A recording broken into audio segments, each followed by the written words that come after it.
I'm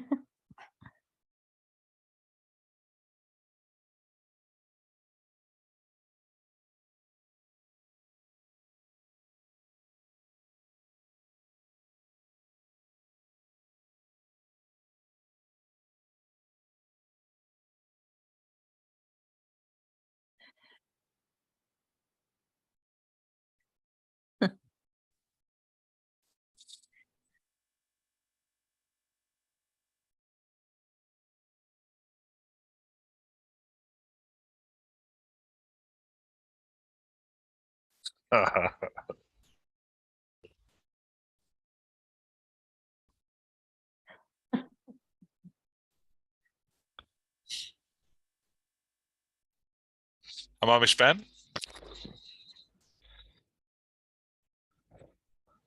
Hello, I'm doing well, thank you. How are all of you doing? Good, thank you. The leaves. Yeah, I like fall. Good time of year. It always Yeah. feels like the beginning of the year. So it does feel that way. In the Jewish calendar, it is. Actually, today is actually the new year on the Jewish calendar. But yeah, but I think it also has to do with like school starts in fall. And yeah, it just feels like the new year. I know the new year is actually in January. I know that's when we celebrate New Year, which is when my birthday is, but I don't think of that as the new year. I think of this as the new year. Fair enough. You can set your own New Year whenever you like, as we all should. Conform to this calendar Right. nonsense. Right.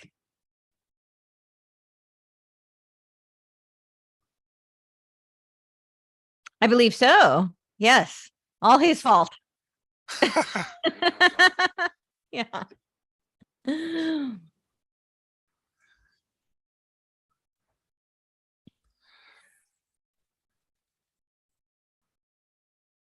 Yeah. Yeah. We did we've done two. We did I recently released the second one that we did together. Yeah. Yeah. He's awesome.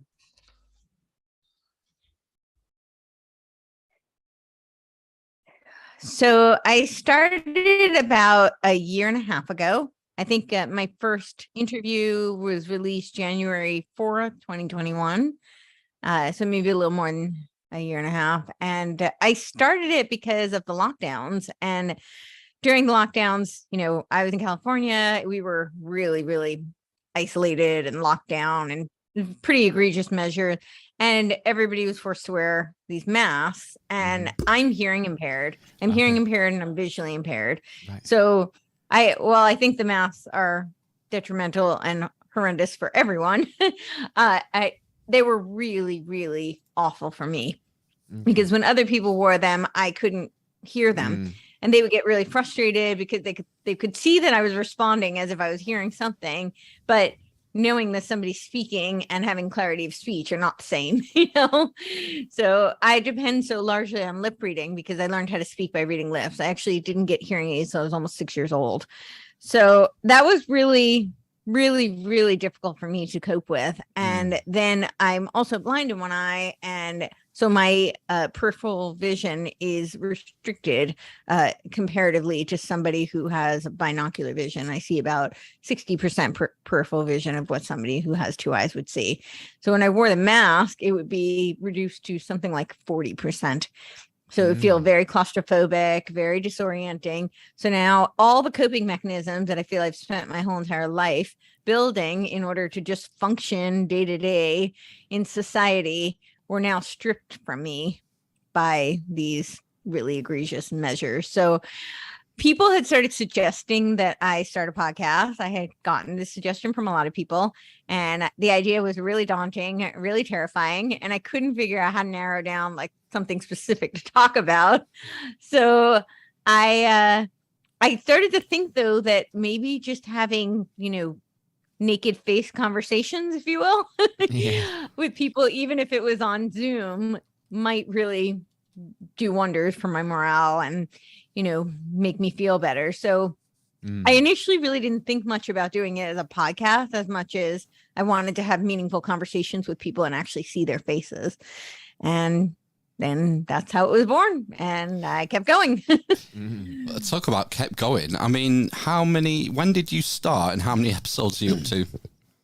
I am now. I think Monday will be my episode 163. I have about 10 sitting on my desktop currently, though. So, yeah. So we're getting close to the 200 mark. They go bad. They go off. You need to get them out there. It's like a sell-by date. I know. If I could do a daily show, we were just talking about this. I probably really need to switch to the live streaming because this way I can just get them out and in a much quicker fashion, and that would make my life easier, I think. So, well, yeah. Would you, if you embark on live streaming, you then have the opportunity of listener or viewer interaction. Is that something do you think that would be a distraction or something you would embrace? So I think it would be a learning curve, which I'd love to hear your thoughts on this. Have you guys always done it live stream? No, and no one watches. Okay, so we don't have that problem. No, I mean it varies, doesn't it, from week to week? I think sometimes it's useful or good to sort of get questions or comments. So we have a chat box. You can see the chat box, can't you, on your stream there, just on the whichever side it is for you. And sometimes, people put sort of relevant questions in there, which are some things that we don't necessarily think of. Yeah, it's kind of tricky. You see, our show is in 2 parts. So our part 1 is when we're talking to someone, I guess, such as yourself. And often you're so involved in that I don't tend to take much notice of the chat. But in the second part of the show, which we'll be doing at, sort of 9:30 tonight, that's more sort of looking at the news and current events and general chit chat. And that's when I tend to take more notice because it's more that's not the right word, not relaxed. It's just like you want to be focused on the person in front of you. And that's why I wonder, how you'd get on with comments, because I would sometimes find it distracting. I can't believe I'm just discouraging everyone from commenting on the live stream. But then I think I'd probably do a little bit more of that on my phone. So when when I'm leaning down like this, I'm doing it on my phone and putting stuff in the chat, you see. So so I've done live stream a few times, and that's what I ended up doing. I ended up looking at the questions on my phone while I'm doing the stream, because it was too hard for me to navigate it on the computer screen. I guess if you had 2 monitors, maybe. But I can see that sometimes I think it would be distracting. Other times I think it would be awesome to have kind of the feedback to guide the conversation in a direction that is useful for the audience. Then you have instant kind of feedback as to what it is that they're curious about and what they want to hear. So I think there's pluses and minuses. I don't know, but I think I will start doing some more of it and maybe just combine it. Maybe not do all one or the other, but yeah. Yeah, or you could do, some people do an Ask Me Anything live stream, don't they? You could do maybe one a month or something like that and just have it as a free-for-all. The other thing is what platform, because I think you've been naughty. You've been naughty, Courtenay, and you're not allowed on YouTube anymore, are you? I'm not, no. They don't like me. YouTube and Twitter are not happy with me. It doesn't take much. I know, yeah. It really doesn't. We have they have an allergy to truth, so if you just don't tell lies, then you have issues with them. Yeah, it seems to be the case. Yeah, we end up using code words. Yeah, like magic juice and. I thought about that I thought about it early on, but part of the reason I started this was because I felt like one of the problems is autocritique, and I knew that didn't end up so well in the Maoist struggle sessions, so I didn't want to be part of the problem. And that was actually one of the reasons I started the podcast, just speaking out in general. And so I really did debate in my head whether or not doing code words and kind of being cryptic was a good strategy. And I get why people do it, and I support it for certain people, but I felt like it wasn't aligned with my mission, and so I just didn't. But I paid the consequence, as we can see. So yeah, you get your notoriety. You get to your YouTube band badge. We've not managed it yet. Our last strike has just cleared as well. Has it? Yeah. Wow. We are unsullied. I mean, yeah, it's a bit sort of strange, YouTube, isn't it? Because it has the widest reach of obviously of any kind of platform of that nature.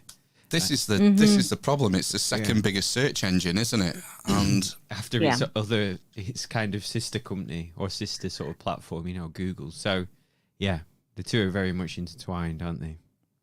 Yeah. Google owns YouTube. So I mean, it is YouTube. Yeah, is Google. Yeah. Which is Alphabet company. Yeah. So yeah. What video platforms are you using now then? I'm on Rumble. I'm on Rockfin, Odyssey, BitChute. So those are the video ones that I use, and I do live streams on Instagram sometimes. So yeah, and Rockfin does live streaming, doesn't it? Yeah, they do. Yeah. I've done live streaming on Rockfin. Rockfin's great. Yeah.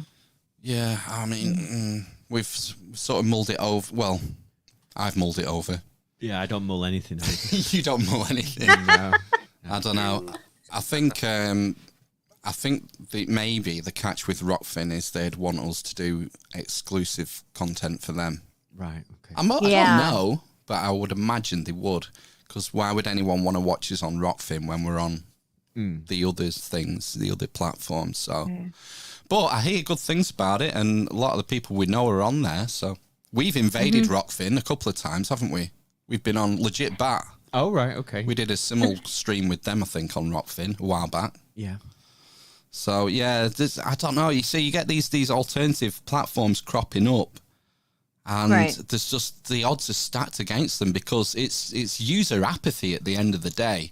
People will just stick to what they know, and I think it depends. There are several other new ones coming up too, and I think we should support it. My concern is that it gets so atomized, and that is kind of what they want. They want there not to be centralization. So in some cases they want centralization, in other cases they want atomization because they want the anti-establishment to be atomized so that they can't organize. But I think that it also depends on your audience. I think as nice as it is to be able to reach that wider, maybe, the term normie tends to be used, audience on a platform like YouTube, I also recognize that a lot of times my content might require a little bit of a background before some of them can really dive into it. So those are much more conducive to other platforms like Rockfin tends to attract an audience that might be already a little bit more caught up.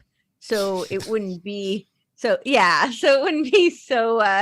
much of a shock to kind of jump into. Yeah, and also on the big platform, when you talk about some of the things that we talk about, you get punished for that. You're not going to get suggested. No. To a wider audience, as we've found out. Yeah. It's... but you can... I mean, the thing is, like, a lot of the stuff we do isn't conspiratorial in nature. No. We do a lot of ancient history and megaliths and... Yeah. It's symbolism, esoteric and all that sort of stuff. It's only really the last 2 years where it's changed, where there are certain subjects, and if you hit them... you're gone, Well, but ancient history, I mean, that they don't want you to know real ancient history. I mean, that's why they keep doing resets. So that alone. So I actually did a podcast with one of the lead researchers of Stolen History, and we did 2. And then my channel got taken down, and then theirs got taken down like right after. So I think they kind of use like algorithm trigger. I noticed that somebody who shared one of our mutual podcasts together put like a 0 in my name. when he shared it on YouTube. And I was like, that was very smart because somebody else did not. And they didn't get it taken down, which I'm surprised because literally in the span of 2.5 hours one day, 8 people sent me screenshots of videos I'd done with them that got taken down. And I was like, did they create an algorithm for me? This is really odd. But these people didn't do that. But I still feel like it was shadow banned because they put my real name. Yeah, we'll find out in about 24 hours. Yeah. We'll find out. When our channel just disintegrates before our eyes. We just got rid of our strike. I know, yeah, 90 days to get rid of a bloody strike. Hey, I was looking through your back catalogue, Courtney, and you had Dan, History is Fake, Stevens on. Oh. Yes, I saw that you did too. Yeah. Yeah, that blew my mind. How on earth did you find Dan Stevens? How did you find Dan Stevens? He reached out to me because he had seen my Stolen History episodes. Right. And I think he really wanted to do like a podcast with the 3 of us. But he goes by Tris Megistus, the guy I was interviewing. I think like the head of Stolen History passed away, and then he was in a move, and so things had been kind of chaotic. So he's like, let's hold off. He said, we'll do ours. It was I was right before I was going to do a second episode with him. And he said, let's do ours. And then after that, we'll take some time and see if we can revisit and then perhaps bring the 3 of us on a podcast later. So in the meantime, I did one with Dan Stevens. Yeah. He was great.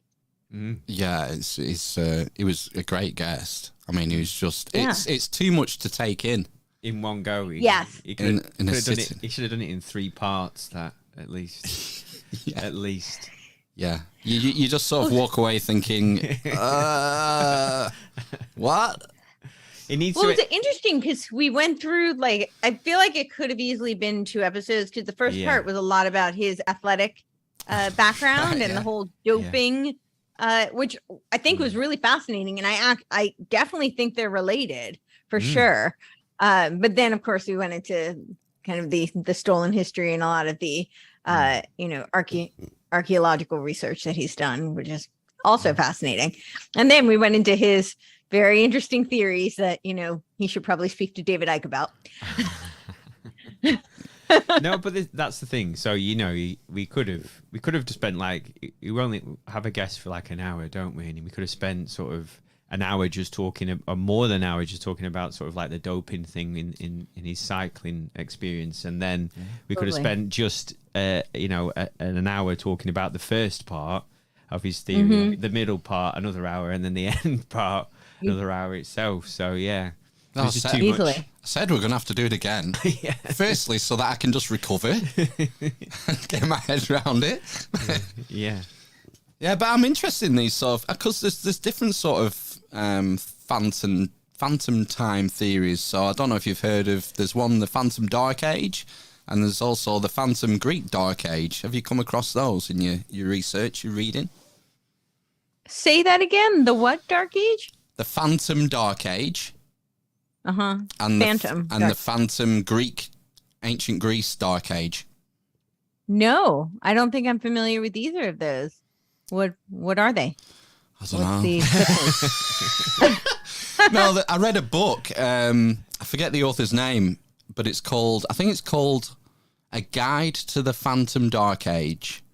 And it suggests that there's a period of history sort of between 400 and 700 AD that was sort of made up, basically, because the emperor wanted to be crowned at the year 1000. I can't remember what emperor it was. So they changed the date, basically. Yeah, they just sort of made things up. Yeah.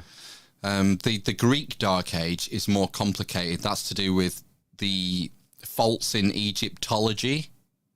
Where they sort of, because of sort of a mistranslation and interpolations and things, they think that maybe there was an invention of about 200 years at around 700 BC.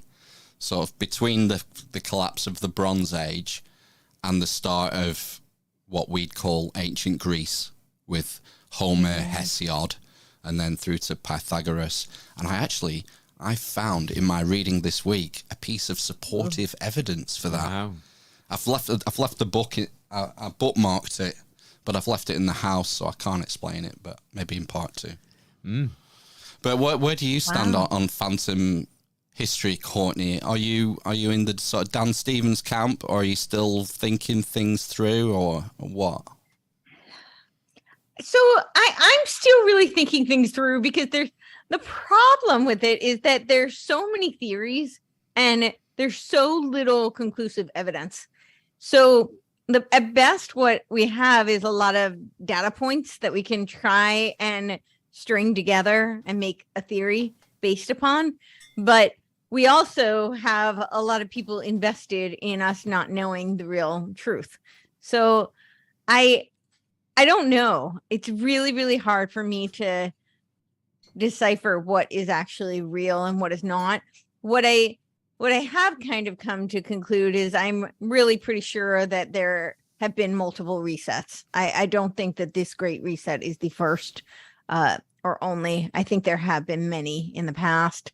I do think that there seems to be a coordinated kind of through line, and not necessarily a one group or one people who are controlling things, but it's definitely a shared worldview, and that gets passed on.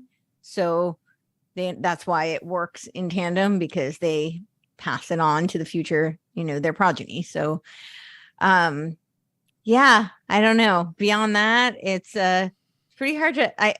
I definitely feel like in the past year and a half, I have been much more open to things that I would never have been open to prior. So, what do you put that down to? Why do you think your outlook has changed and you're more susceptible is the wrong word, but you're more sort of inclined to question things when it comes to history? Was there something in particular that sort of you think maybe triggered that, or?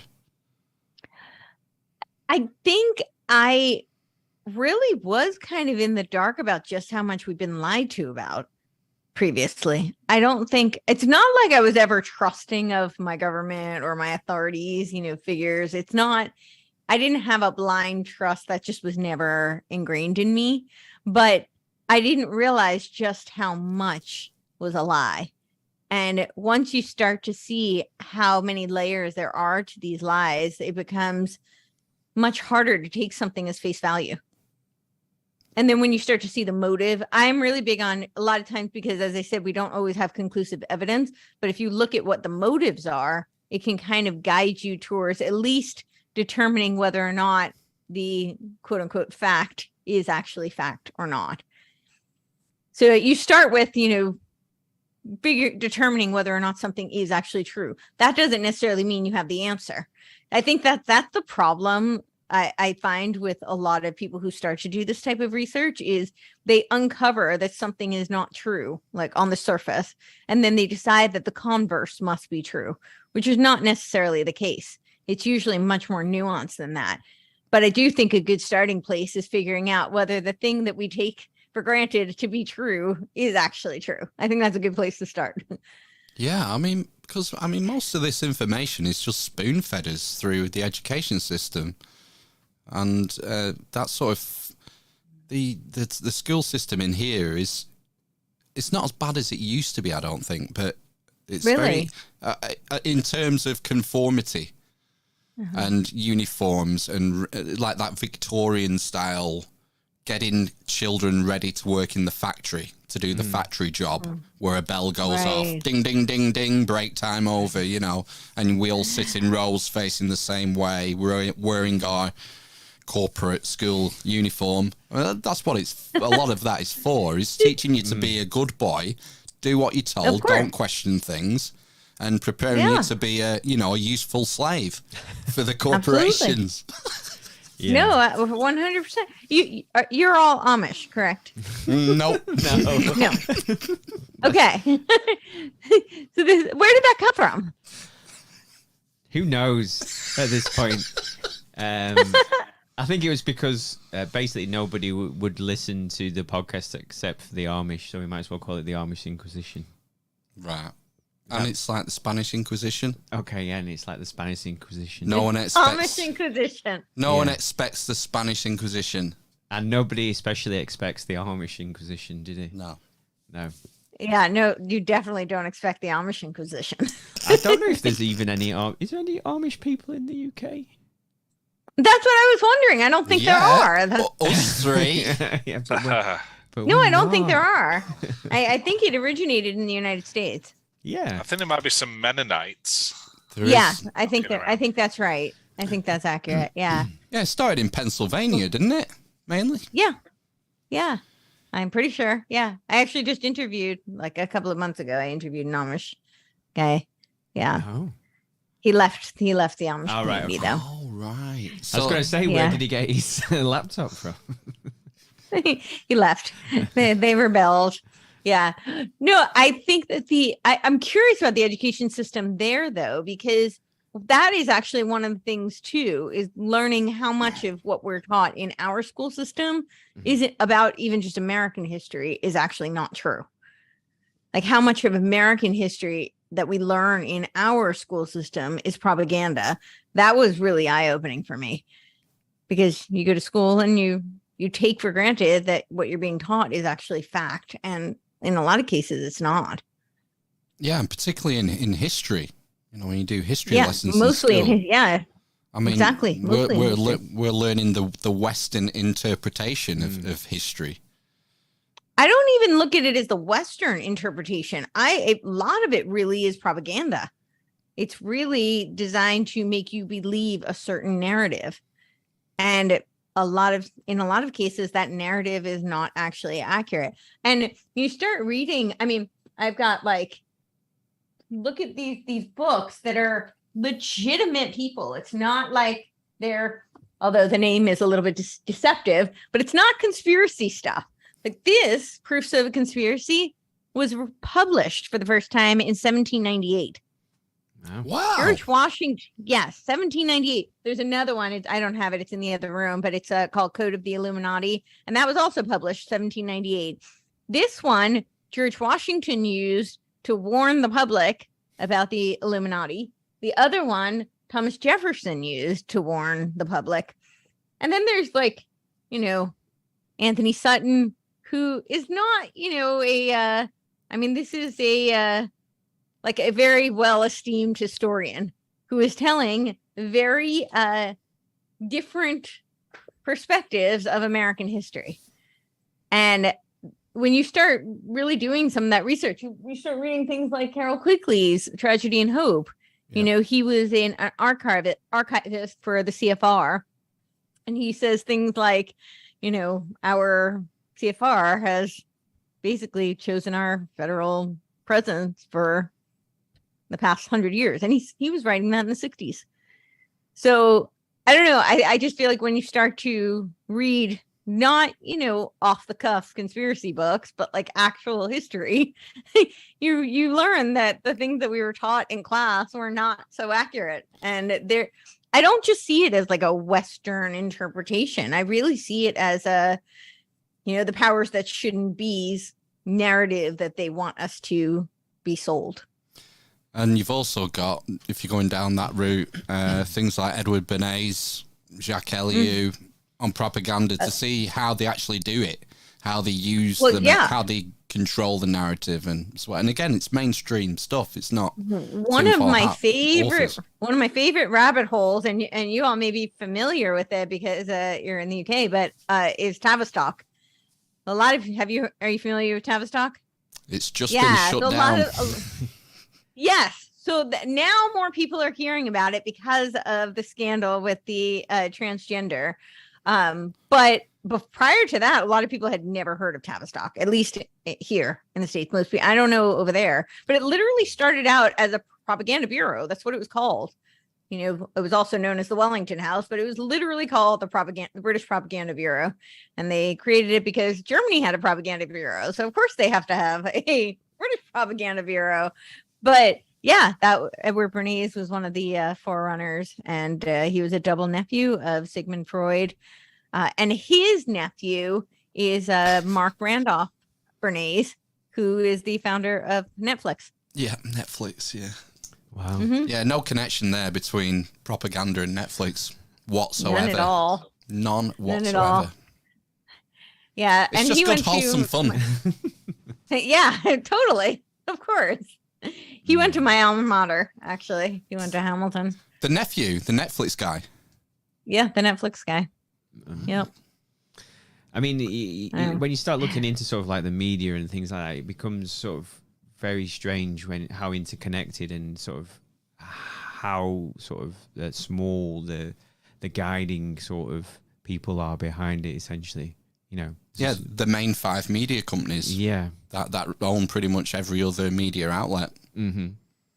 I forget what they are. Is it NBC, Peacock, Time Warner, Universal? There's about 5 countries. Mm-hmm. They're richer than most countries. Yeah, they basically are their own country. Yeah. Yeah, and it becomes a lot easier to control the narrative and public perceptions when you control such a large chunk of the media that's consumed. Yeah. Yeah, for sure. And the media is controlled by the big pharmaceutical companies. Definitely. That's why they run all those ads about, you should take this. The side effects may include nausea, vomiting, blurred vision, depression, anxiety, death. Please call your doctors to see if it's right for you. Yeah. You see, we don't have that. There's only the US. There's the US and New Zealand, I think. I think you're right. Who have pharmaceutical adverts on the media. Now, Yes. there is, I'm sure I have seen an advert for a chickenpox vaccine. Oh, I was going to say, apart from like in the last 2 years, where, I mean, basically the government has been the PR marketing campaign manager for the pharmaceutical companies. Yeah, but I suppose to a certain, there wasn't, say for, like Pfizer wasn't sort of, or hasn't been advertising their sort of vaccines or medications or things like that. But our health system, the NHS, would sort of promote people taking a flu vaccine, for example, wouldn't they, prior to COVID as well? Seasonality in sort of like from now basically until sort of the early in the new year.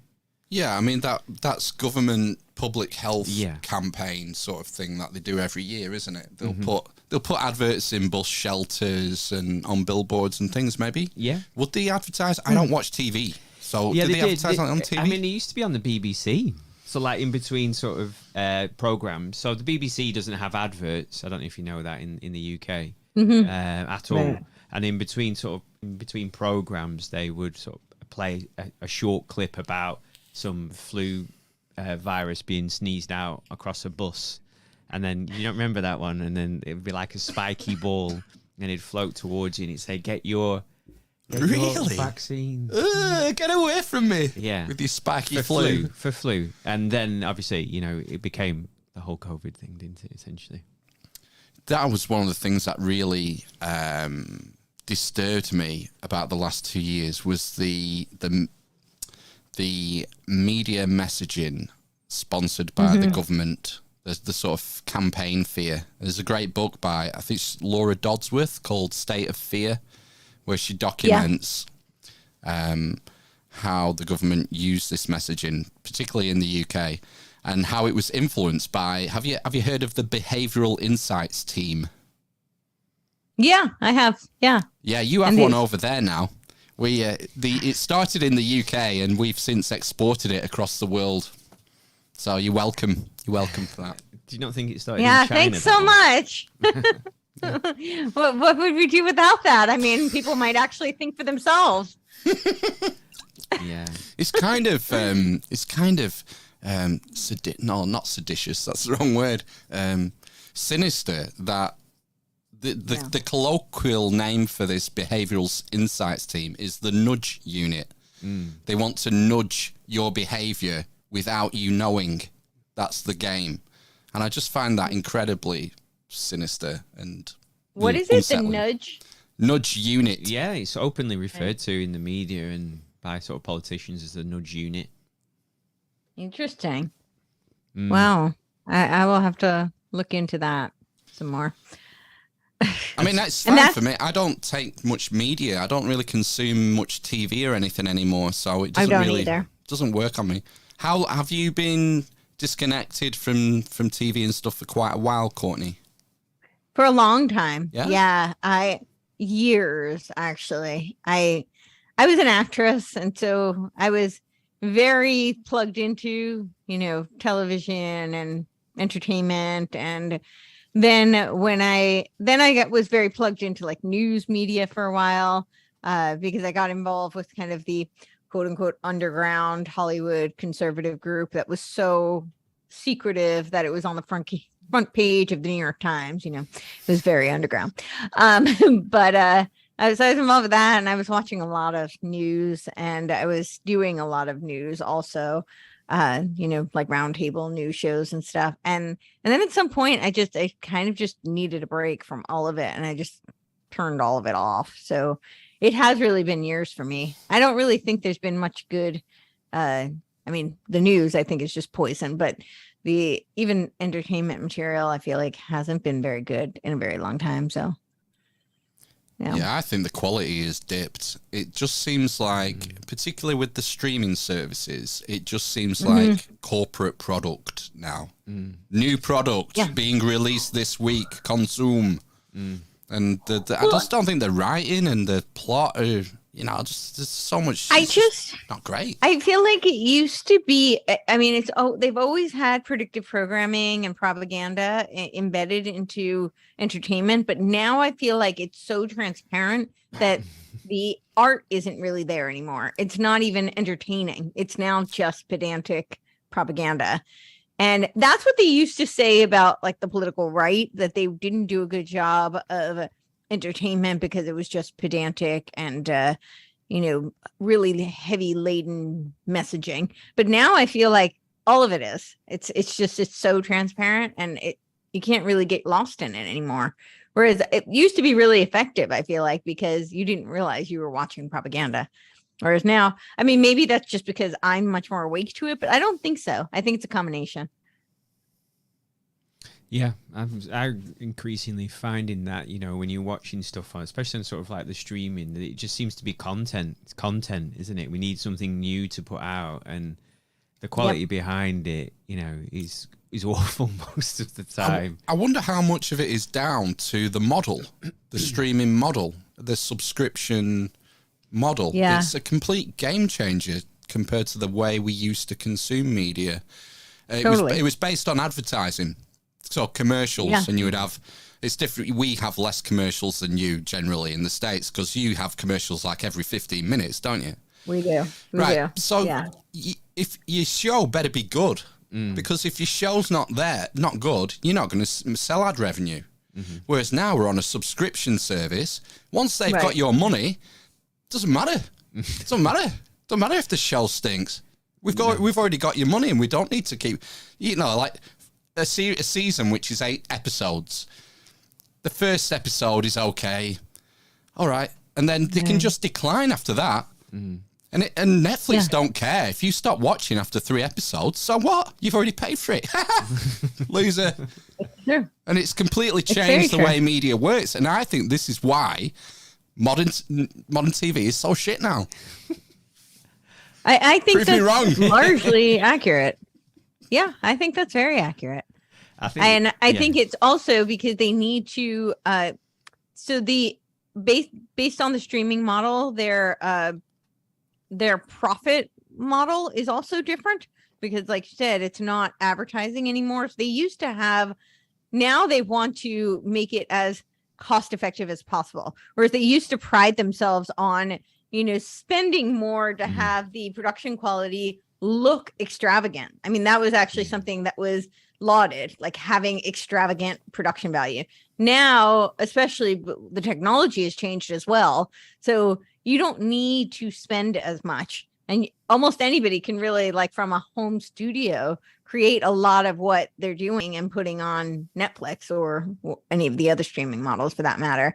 So not as much goes into it. It's much more of a churning, like quick turnaround kind of a process. So I think that changes it a lot, the quality.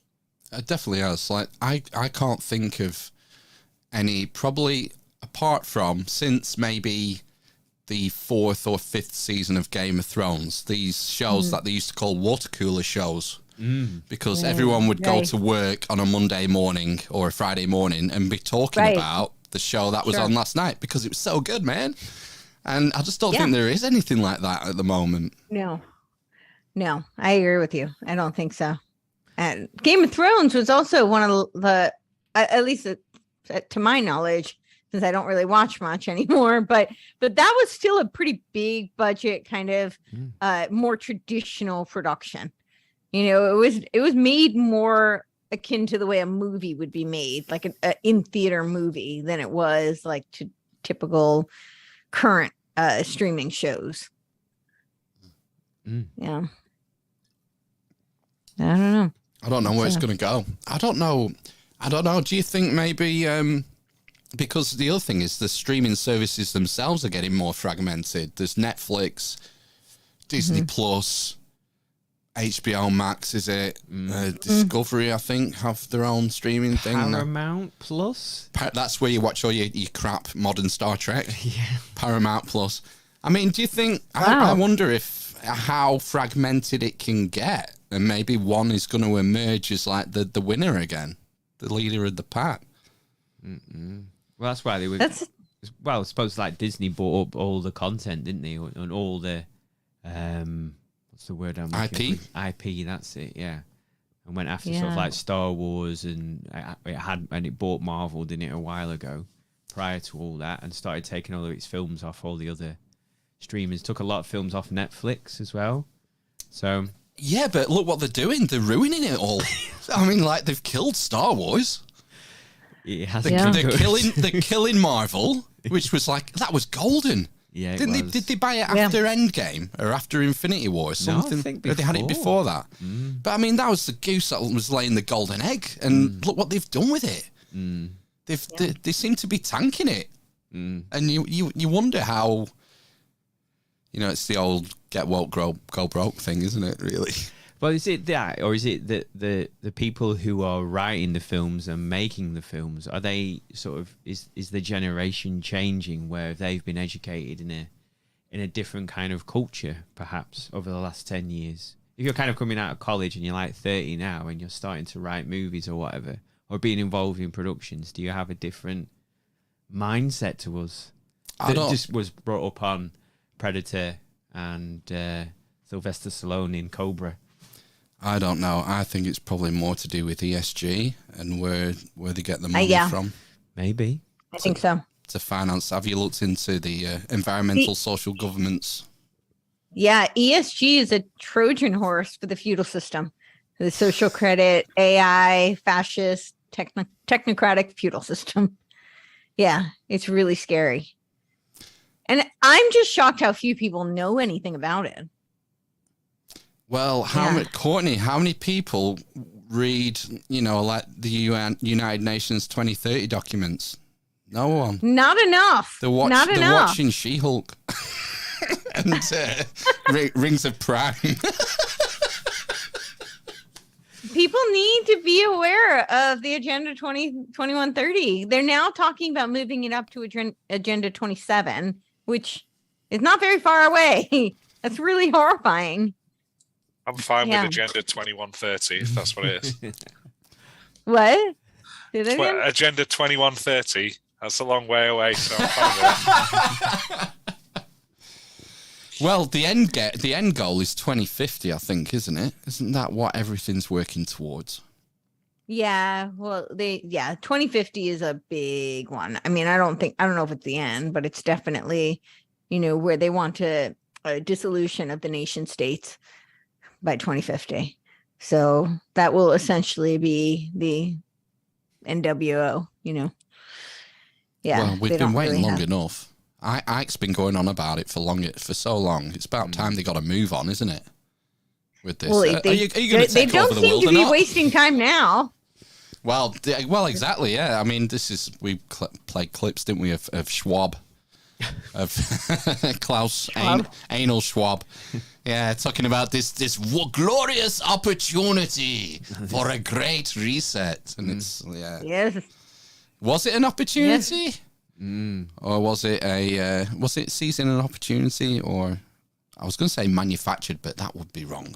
It was manufactured. It was absolutely manufactured. That's us gone. Yeah, you're right. You're probably right, Courtney. What's your? Have you gone as far as a bug out bag? Are you prepping, or are you just gonna? No, I'm not. I'm not a good prepper. I should work on it, but I'm not there. I advocate people being there, but I am not there. Do as I say, not as I do. It's kind of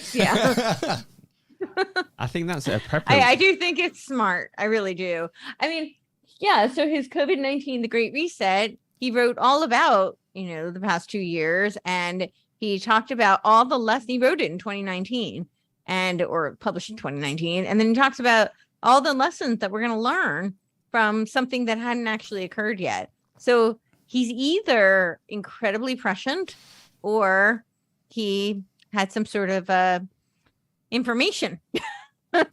I've heard. Was it incredibly boring to read that book?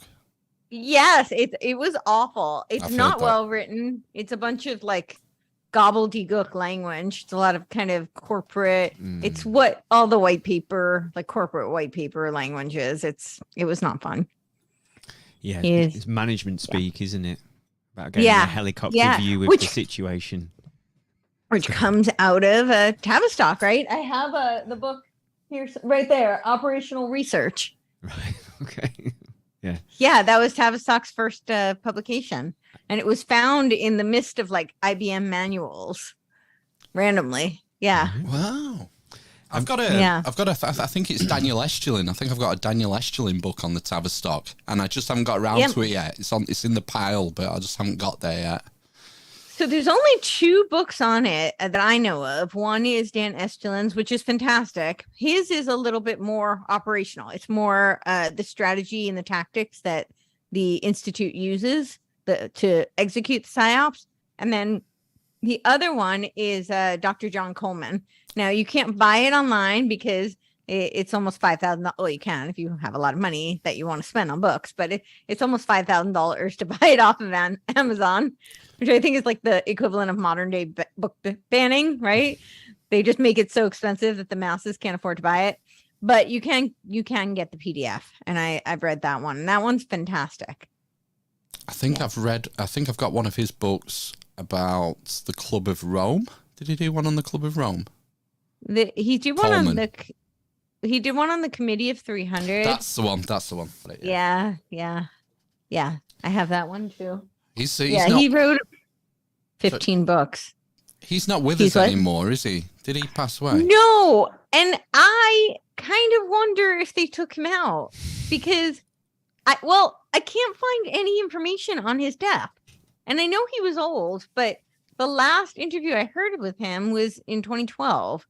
And I have actually somewhere saved on my phone, like there was a 3-part interview series that he did on InfoWars. And that was kind of the last I really heard of him.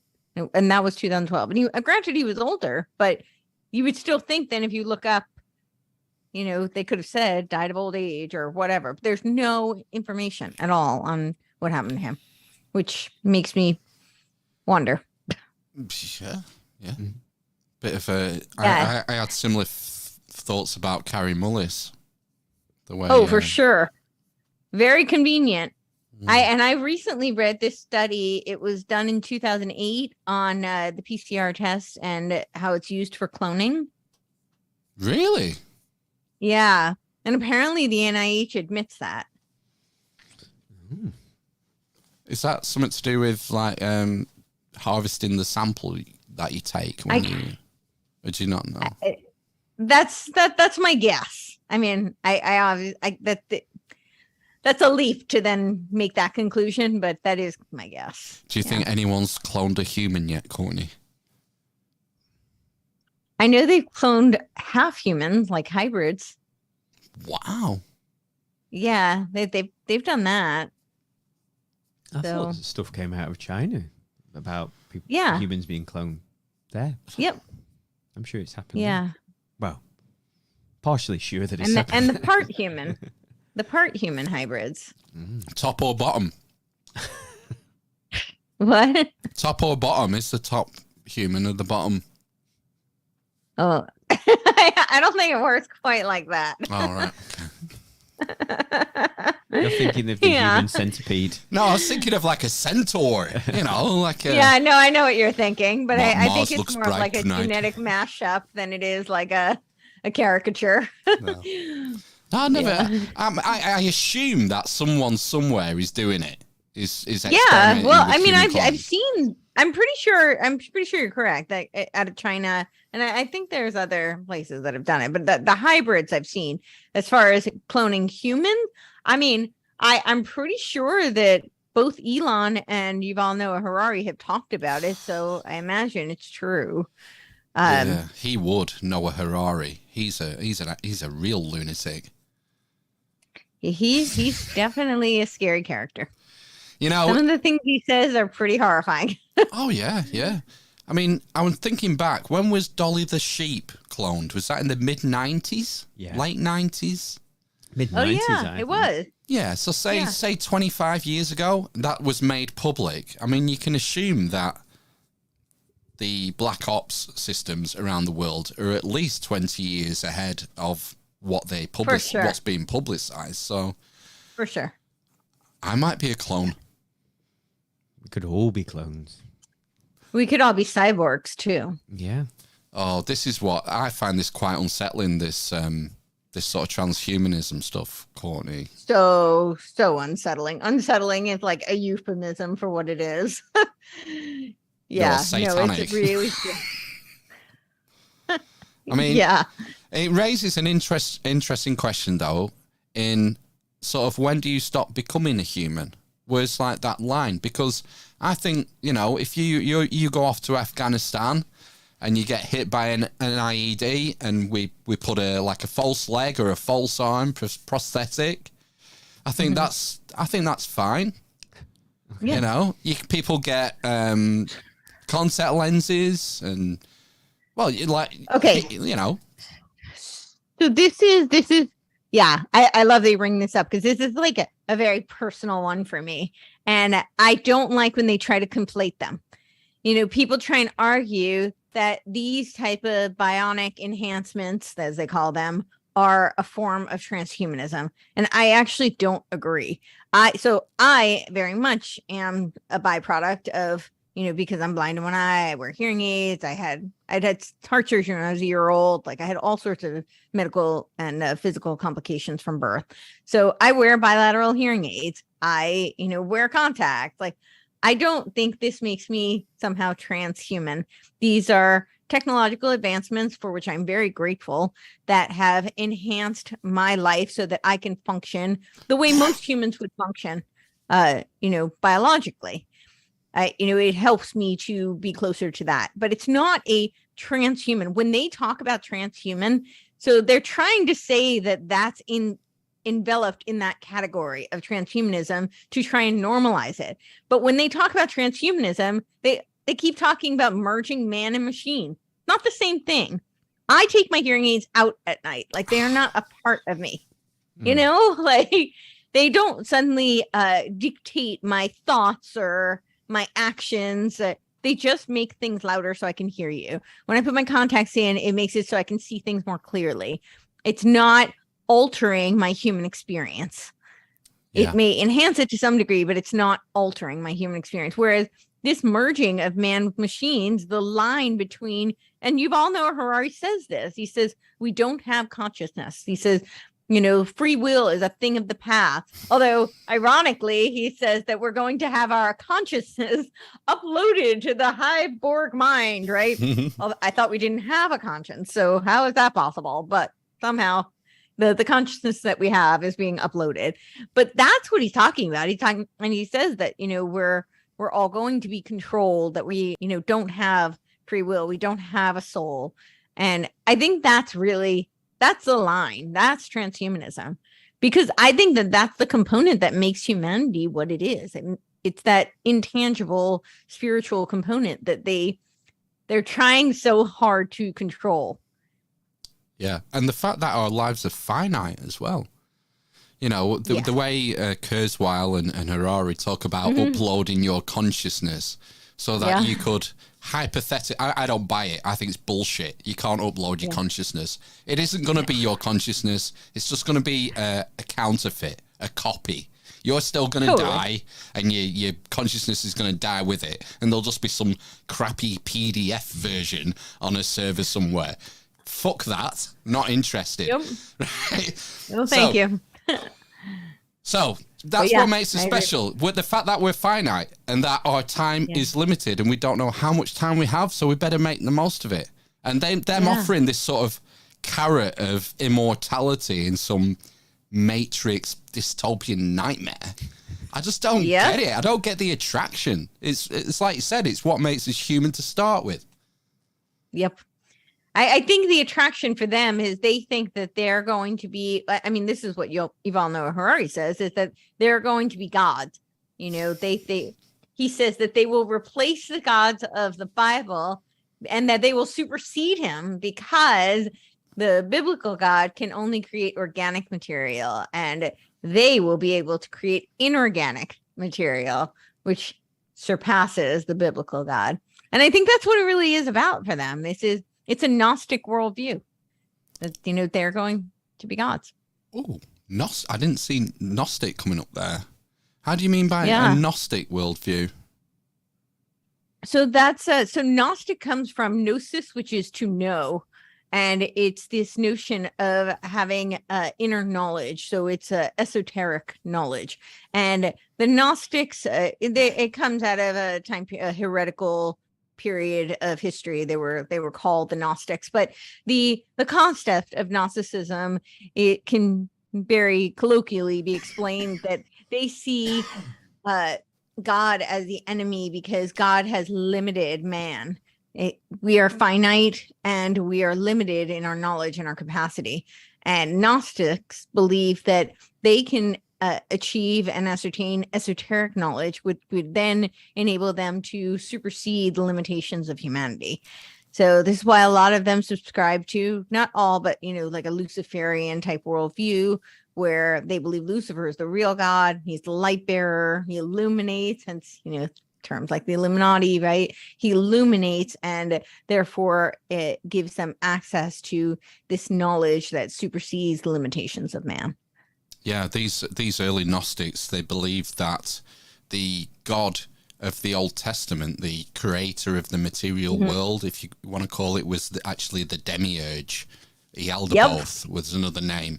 And that he was in error when he created the universe that we live in. He sort of ran away from his mum, Sophia, meaning wisdom, said, I can do this, I'll do this on my own. And he created this thing. And then the story of Adam and Eve. Yeah, the serpent, Genesis 3. Yeah. The serpent is sort of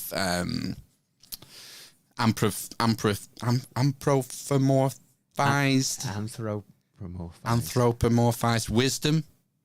Right. You should, this God's holding you back, Adam and Eve. Take the apple, take the knowledge of good and evil. Yep. And and this plays into the sort of not the concept of gnosis, that through the study of all these sort of esoteric stuffs that you can ascend, if you like, that we've been separated in this material realm and we can go back to unity, to oneness, as it's called in the New Age. It's very much linked with the New Age movement, isn't it? Gnosticism. Yeah, for sure. New Age it stems from the mystics and the Gnosticism. It was Madame Blavatsky who kind of popularized it. And I think just even the term New Age, right? Like New Order. And that's the occultist notion of order through chaos, which is very much new agey. It's about bringing everything into the one. The age of Aquarius. Yep. I was exposed to this like maybe, what year is it? 2022. Maybe about 12 years ago, maybe, when I saw the Zeitgeist movie. Yes. Which was a conspiracy movie on the surface, but it takes about maybe the first hour. It's just the narrator trying to disassemble Christianity and religion and stuff. And, you know, I was a young man back there and I bought it hook, line and sinker. But, you know, when you're young and stupid, you take things and you believe them and you don't question things. You don't critically think about them. And it's only sort of in the recent years where I've started to, you know, look at things differently, shall we say. Yeah, I feel that. I mean, there's so much that in the past year and a half, I look back and I can't believe that I believed what I believed. I'm like embarrassed that I actually bought some of these narratives. Yeah. It's so easy though, isn't it? To just go along with, you know, I remember when I used to read books when I was younger and think that it was the gospel. Not the gospel, but colloquially the gospel. Oh, well, this author's read this author has written this book. It must be true. And you just can't play that game. Most of it's bullshit. Well, also because it's written by humans and humans are fallible. So not everything they say and do or write is going to be 100% accurate. And because that's not possible. Not only are they fallible, they also have motives. So it's not always just an honest mistake. I've said it before, but you got to read the author. Who's the author? Yeah. When are they writing? What are the motives? What are their political affiliations? You've got to take all this into account when you read a book. Totally. Yeah, for sure. I might just stick with Harry Potter. I'm really enjoying it. I'm really enjoying Harry Potter. I've been reading it with my kids. It's good. Harry Potter was great. I thought it was lots of fun. J.K. Rowling has some sort of knowledge of occult stuff. Yes, it appears she does. And symbology. You can pick it up in the text. Very much so. Yeah. Very much so. Do you look shocked? No, you can do. Yeah, there is. Courtney, we've done over an hour already. Whoa. Wow. Yes, we have. Awesome. That's been fun. Been nice to meet you, Courtney. Yeah. Likewise. I can't believe I wanted to ask you about your superhero origin story, because every superhero needs an origin story, and we didn't even get around to it. No. We did not. But, I mean, you could always listen to the first episode of your podcast because you go over it there, don't you? I do go over it there. Yes, this is true. And I kind of cover it a little bit in my bio on my website. And you can come to my show if you're in the area. And I will be doing streaming tickets only for my half of the event. So, yeah, because Jay's going to be speaking as well. So for half of the event, the first half, I will have my section for those who are not in the Nashville area. But if you're in Tennessee, please come. The tickets are on my website. And I will be doing an aerial acrobatic performance. And then I will share my story and talk about how I overcame it and how I use movement as a teacher, physical training to overcome adversity. And talk about movement philosophy and ways that you can incorporate it into your life so that you can defy the odds in your life as well. When is that, Courtney? That's going to be on October 15th. Oh, right. And I don't have... Pardon? Plenty of time to get your tickets. Yeah, exactly. Yeah, it's a few weeks out, and I don't have the streaming tickets up yet, but I will have those too. But if you're in the area, you should come in person because it'll be fun. I'll put a link in the show notes for that. You can buy them. You can get them through your website, can't you? Get the tickets through your website. I'll put a link. So when you go to my website, there's a section that says aerial and speaking events, and that's where it'll be. So cool. Are you going to be going on tour? Are you going to be going, doing more live shows? I am actually. I've got a couple lined up. I have one that's pretty big that we think we're going to be doing. It's really early stages right now, but we think we're going to be doing it on my birthday, January 15th. And that one is going to be a compilation of several other pretty big bands, music bands, some other kind of performance arts. So I'll be doing Ariel. I may have a celebrity singer who's going to be singing while I perform. And there'll be some other performance artists, like some fire artists and other things like that. So yeah, and that we're putting together as a tour, but it'll start in Nashville. Nice. Ace. Right then. Well, shall we sign off then? I think so. We should. Yeah. Cool. Excellent. Well, stay on the line for us, Courtney. I'm just going to play ourselves out now. Yep. And if you're watching live, guys, we'll be back in, 5 or 10 minutes to do some news? Yeah, man. Crush some news. We will. Right. Okay. See you in a bit, folks. Bye. Bye. Bye.